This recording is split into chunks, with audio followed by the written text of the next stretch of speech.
Well, thanks so much, Mr. Chairman. Thanks so much. Congratulations on your nomination. I think you're the right person for the job. I appreciate the chance we've had to meet and to visit because, look, in Wyoming, clearly, Social Security is critical to the people of our state, aging population. I travel the state. I hear from individuals all around, and they depend upon the program, the viability of the program, and we're looking for you to continue to make sure that people of Wyoming and people all across the country continue to receive the benefits that they've earned, they've paid into. And like, I think it's critical the program remains strong, keep our promises to current beneficiaries as well as to future generations.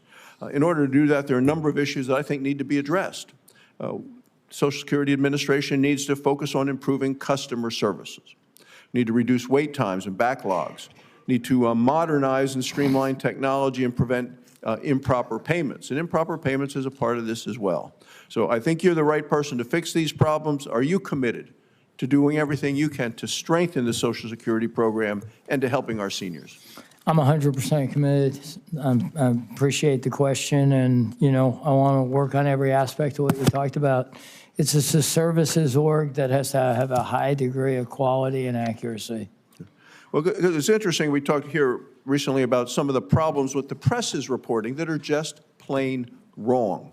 And they might have looked at lists, and as the previous senator from New Mexico said, he said, I read articles that say this. Well, he may be reading articles that say that, but it doesn't mean it's correct. And case in point is we have a Social Security office in Rock Springs, Wyoming, Sweetwater County. People depend upon it. And I understand that there is a hearing room that is hardly ever used. They want to close the hearing room, but not the field office. Well, yet what gets reported in the news is the whole thing is going to be closed. When there's no truth to that whatsoever, as my office looked into it. So I think it's incumbent on people to, if you can't get a direct answer, go to one of your representatives and let them try to check into it. But I'm sure you've seen cases after case of similar misrepresentation in the press. Yes. So under the current law, and I want to talk about legislation helping terminally ill individuals. Under current law, individuals who are given less than 6 months to live, they're currently forced to wait more than 5 months to receive their Social Security disability insurance benefits. Over the last several Congresses, I've been working on a bipartisan basis across the aisle on legislation to help these people with terminal illnesses receive timely access to benefits.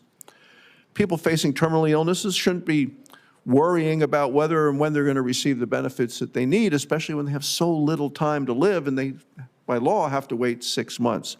That's why I've co-sponsored legislation called the Expedited Disability Insurance Payments for Terminally Ill Individuals.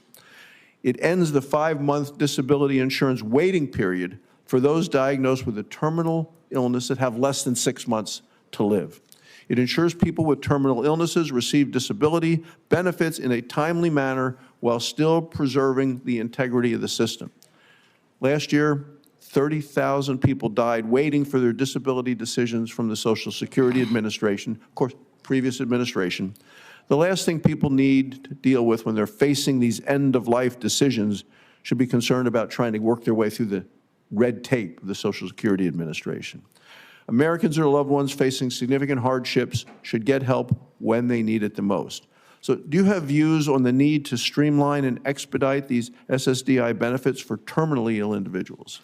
Well, I think in a case like that, many of these are really about process engineering on how to change how we do it. Obviously that should hit, high priority because of the sensitivity of the issue, and I'm happy to go look at it if I'm fortunate enough to be confirmed, sir.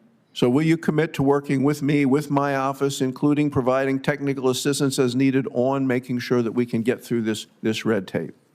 Yes, sir. Okay. In terms of improving customer service, and my colleague from New Mexico was just asking the same thing about the average wait times on the national 800 numbers doubled from about 20 minutes in 2019 to over 40 minutes in 2024 under the last administration.